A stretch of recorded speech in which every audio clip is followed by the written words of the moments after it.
সকালবেলা ঘুমের থেকে উঠে দেখি আকাশটা খুব সুন্দর হয়ে আছে, আকাশে কালো মেঘও করেছে। তারপর আরেকটু সামনে গিয়ে দেখি কি সুন্দর মেঘ আর হাওয়া দিচ্ছিল, তাই মনটা খুব ফুরফুরে হয়ে গেছিলো। এই প্রকৃতির দৃশ্যটা দেখলে মন ভালো হয়ে যায়। দুপুরবেলা যেহেতু আমার কম্পিউটার ক্লাস ছিল, তাই আমার কম্পিউটার ক্লাস যেতে হবে। কম্পিউটার ক্লাস যাওয়ার আগে খাতা তো নিতেই হবে, কেন নোটস না দেখলে আমি কম্পিউটার করব কীভাবে। আর কম্পিউটারের যে নোটস না ছাড়া আমাকে ঢুকতেই দিবে না। সে দেখে নিচ্ছিলাম সব নোটস ঠিকঠাক আছে কি না, জুতো ছাড়া তো আর কম্পিউটারে যাওয়া যায় না। তাই বই খাতা নিয়ে সব কিছু নিয়ে আমি রেডি হয়ে কম্পিউটার যাওয়ার উদ্দেশ্যে, কেন কম্পিউটার ক্লাসে অনেক দিন ধরে আমি যাইনি, তাই আমাকে কম্পিউটার ক্লাস যেতেই হবে। তাই বেরিয়ে পড়লাম রাস্তায় বেরিয়ে খুব সুন্দর হাওয়া দিচ্ছিল।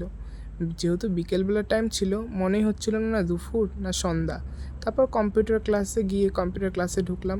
কম্পিউটার শেষ হতে হতে সন্ধ্যা হয়ে গেছিলো। যদি ভালো লাগে তাহলে একটা লাইক করে দিও।